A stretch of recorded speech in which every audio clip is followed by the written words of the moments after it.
Mario Delgado Carrillo para presentar su voto particular.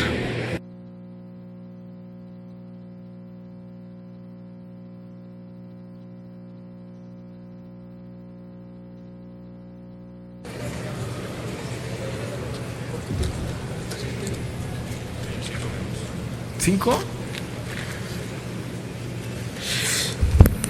Gracias, con su venia, presidente.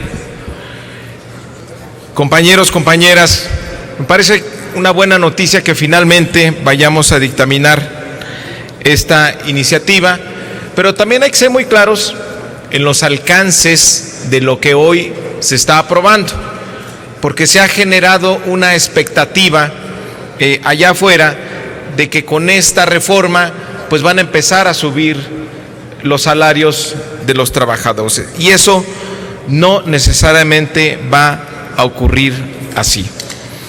Y no ocurre porque en esta discusión no ha habido un esfuerzo por tenerlo desde el punto de vista de los derechos humanos, tener al trabajador como sujeto central de derechos humanos en las actuales economías. Hemos tenido debates importantes de qué pasará con la inflación, de qué pasa con la productividad, de qué va a pasar con las finanzas públicas, con las empresas, pero se nos olvida que el concepto de salario mínimo es fundamentalmente un concepto de bienestar y ahora protegido o formando parte de los derechos humanos, una política de principios de derechos humanos que deba mantenerse firme en la imposición de los derechos esenciales contra los argumentos políticos o económicos, haciéndolos valer y tomarlos en serio,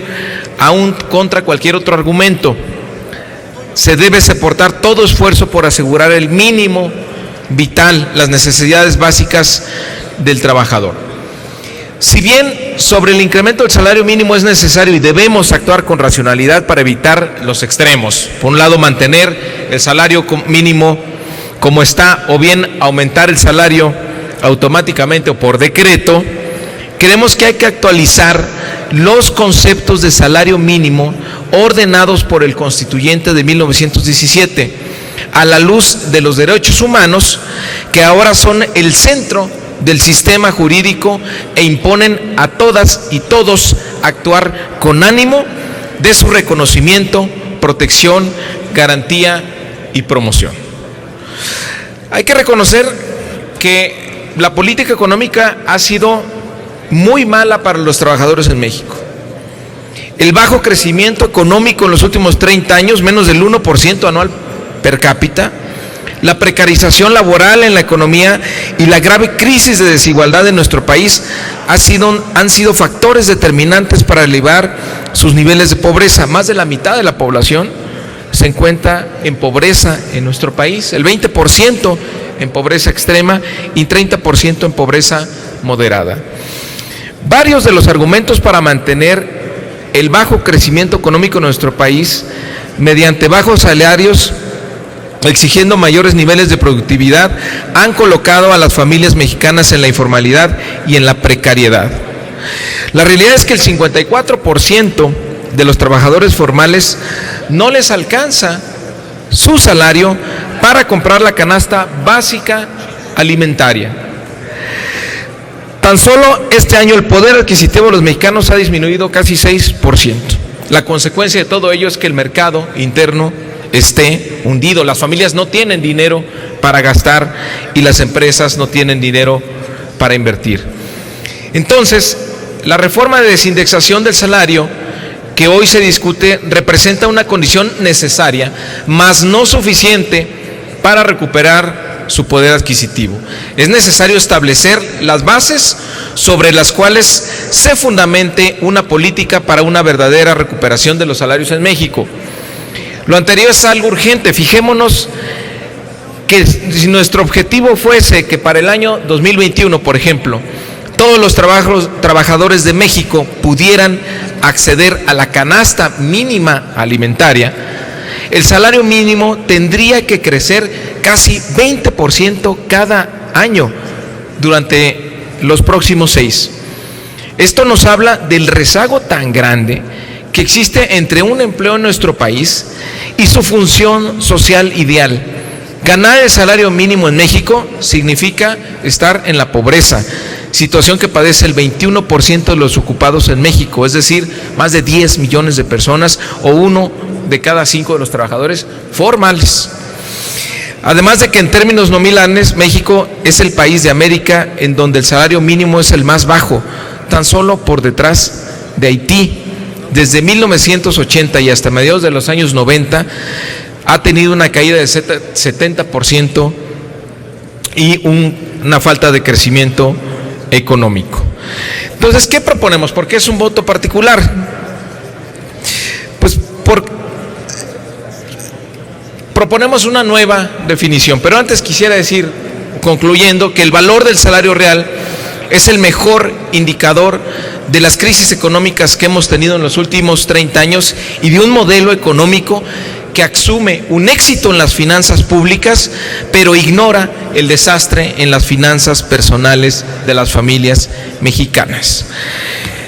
¿Qué proponemos con esta modificación? ¿Por qué este voto particular? Que pongamos a las familias mexicanas en el centro del debate. Estamos convencidos de que el salario mínimo es una variable económica y social cuya naturaleza es un indicador de bienestar de los mexicanos. Por tanto, el debate debe centrarse en el núcleo social de México, las familias y su nivel de bienestar. En octubre pasado se presentó una iniciativa para devolver el salario mínimo su naturaleza social y que deje de ser el ancla de la inflación. ¿Cuál sería esta nueva definición? Tratar a los derechos laborales como derechos humanos. Actualizar el salario mínimo general a la luz de la reforma constitucional del 10 de junio de 2011, porque hoy en día los derechos de los trabajadores, los derechos laborales, forman parte también de los derechos humanos. Que el salario mínimo sirva para satisfacer necesidades básicas. Modificar el concepto de un salario mínimo general que sea suficiente en la satisfacción en lugar de necesidades normales, como dice actualmente la definición de la Constitución, para sustituirlo y que sea la satisfacción de necesidades vitales. Que el salario satisfaga las necesidades de las personas. Actualizar la finalidad del salario mínimo general para que sea suficiente en la satisfacción de las necesidades de todas las personas en el hogar, independientemente de que formen parte o encabecen una familia, en lugar de la actual redacción que señala solamente al jefe de familia. Tenemos que incorporar a las mujeres jefas de familia en el derecho al salario mínimo. En consecuencia, tenemos que desterrar la actual discriminación hacia las personas que son jefas de familia, ya que el texto constitucional excluye a las mujeres que encabezan una familia del reconocimiento, protección y garantía del salario mínimo general, además de que se atenta contra los derechos humanos a la igualdad y no discriminación. Que el salario mínimo también pueda proveer, o que garantice textualmente, que pueda proveer la educación de los niñas, niños y adolescentes. Es decir, modificar la redacción del mismo artículo 123 para que el salario mínimo general pueda proveer a la educación obligatoria de los niños, niñas y adolescentes, sustituyendo el actual concepto nada más de hijos.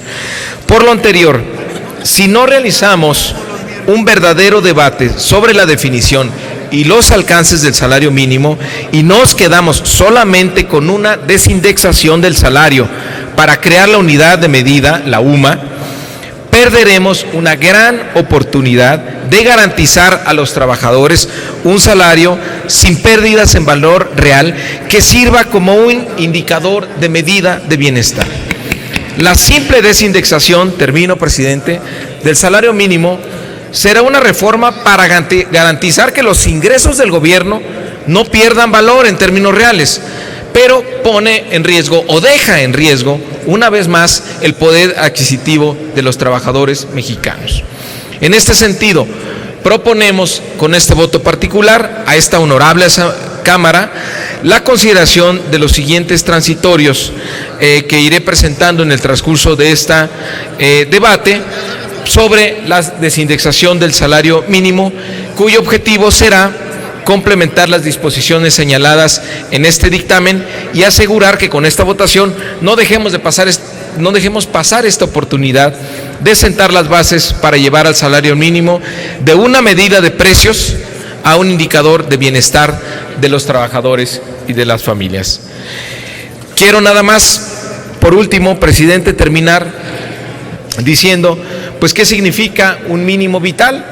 Hay ya criterios en los tribunales donde dice que el mínimo vital, en lugar de las necesidades normales que actualmente dice la redacción, lo que estamos proponiendo es que diga el mínimo vital, pues habla de un concepto fundamental que se apoya en los principios del Estado social, de derecho, dignidad humana, solidaridad y protección de ciertos bienes constitucionales. Cobra vigencia a partir de la interpretación sistemática de los derechos fundamentales consagrados en la Constitución Política de los Estados Unidos Mexicanos. Bueno, más adelante abundaré más en esta definición, pero el llamado es que no perdamos la oportunidad. Sabemos que esto no es suficiente, tenemos que redefinir el concepto de salario mínimo para vincularlo ahora en esta definición como un derecho humano fundamental. Muchas gracias.